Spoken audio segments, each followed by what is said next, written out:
Hi again. I'm here with author A.M. Rivers, and we are counting down to the end of the school year, blessing teachers and youth workers everywhere with a poem a week.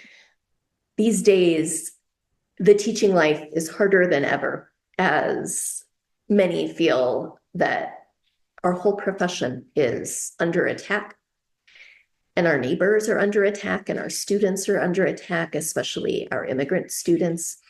The poem that the author shares today reflects on the teaching life and the ways that especially her students who came here as immigrants taught her. This week's poem comes from the subject's matter, beginning on page 3.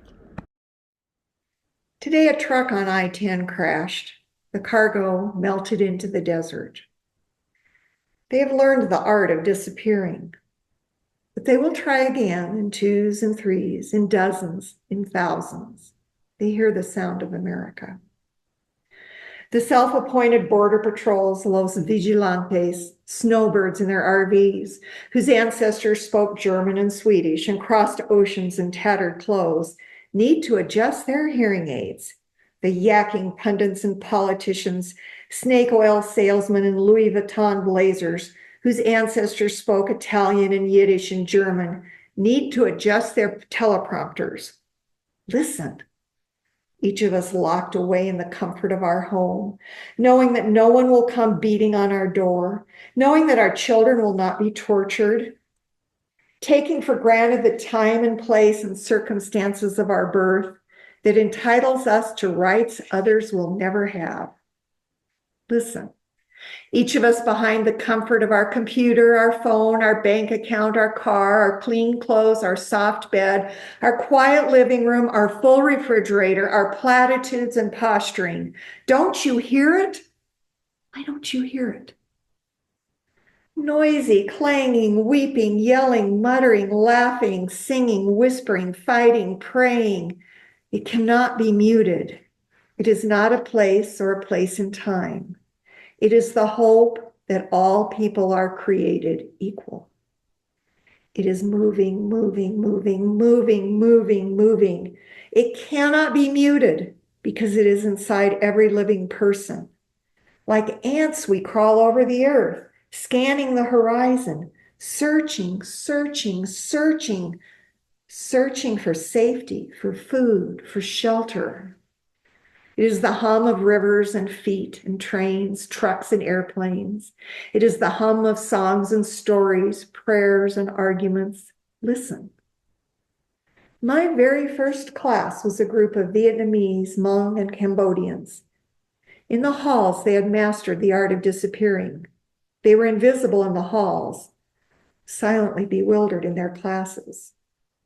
Behind my door, they delicately unfolded their stories. Stories of disappearing. Fathers and brothers and food, houses and villages, the Khmer Rouge coming in the night, the sound of their mothers being raped, bloody bodies floating in the sea. The coughs that wouldn't go away. They came to school smelling of restaurant grease. Their math was finished. Could I tell them what this letter means? Could I help them fill out this form for their uncle? Could I explain the bus schedule? Science teacher really mad, knock on my desk and say, get on board. So I go to board and pick up chalk. Everyone laugh and he send me in hall. I don't know why he mad. I don't know why funny. I work ahead in geometry. Teacher tell me, quit show off. What means show off? You turn light off, water off. What means show off? They call movie show, but no movie. What she want off? So confusing. Morning announcements say show up. Up mean high. Why cowboys show down when they shoot? Show is a terrible word. Tell me how I go to college. You have to remember, put the grounded peanuts on the boom. Kids say they get grounded. That hurt a lot. I think parents too strict. Toward spring, they began to argue with each other in class. One day a fight broke out. What are you saying? I pleaded. What language are you speaking to each other? They looked ashamed and dipped their heads. Cantonese. What do you mean Cantonese? You don't all speak Cantonese. They grinned. Insults all sound sane. Well, whatever it is, I said, stop. You can't afford this unkindness. They mumbled to each other, shuffling and taking one last kick at each other. As they returned to their seats, one boy grinned at me. In America, we can afford. They heard the sound of America. The sound of America cannot be muted. Over the years, they found their way to my classroom, bearing their schedules in outstretched, trembling hands. A boy from Central America waited at the door every day. He would not enter without showing me his crumpled schedule, saying, "Here's my ticket. Here's my ticket." The girl with large, watchful eyes studied my face for clues. I showed her where to sit, where the bathrooms were, where her locker was, how to turn the numbers, where her classes were, which book went with which room number, how to buy lunch. My words were gibberish. Her eyes never left mine. We practiced each other's names.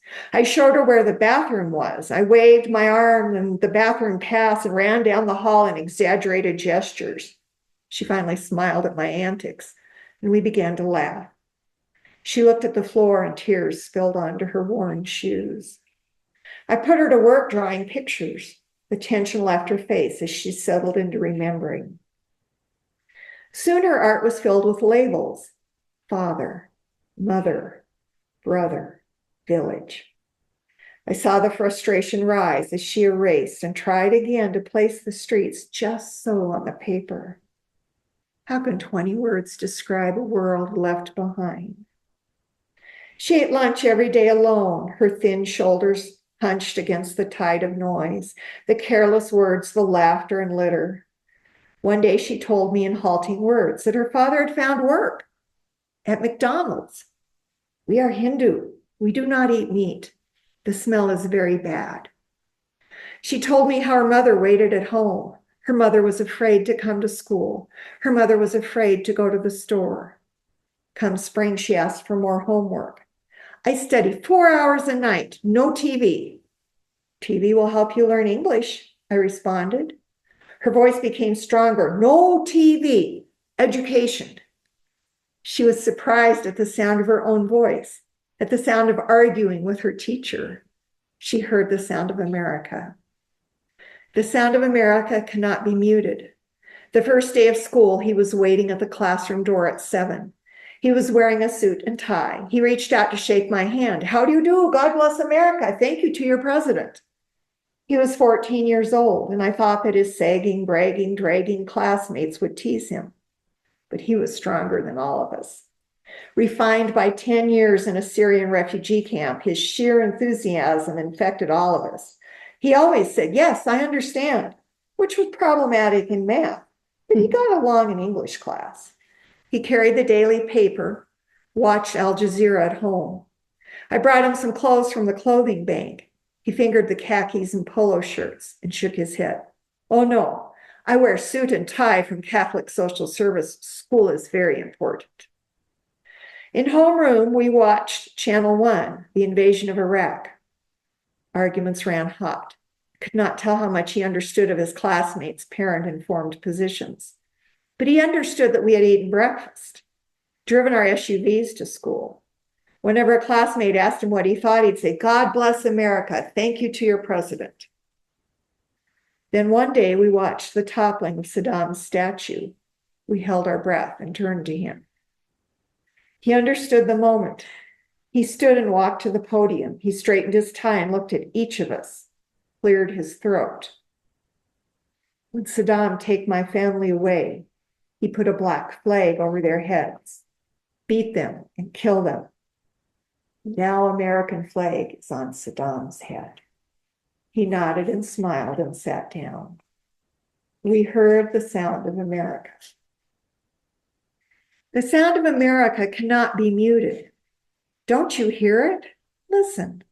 Listen to the laughter of this Syrian family huddled on the floor in a 2-bedroom house in a neighborhood where they share the sidewalk with prostitutes and drug dealers. "No English," the mother apologizes. Her hands fly to smooth her hijab. She laughs and hands me a platter of ylangi and implores, "Eat, eat." The father raises his arms to the ceiling. crosses his chest and bows his head. The 5 children, thin from years of war and refugee camp, insist I eat first. They giggle and watch me with large, expectant eyes and ask, "Practice English?" The sound of America cannot be muted. A Venezuelan and his toddler living on the streets, he cannot speak of what he left behind, or how he arrived, the baby's mama sinking into the Rio Grande. He needs to work. There's no one to watch the baby, who rides on his father's shoulders and gives everyone they pass high five.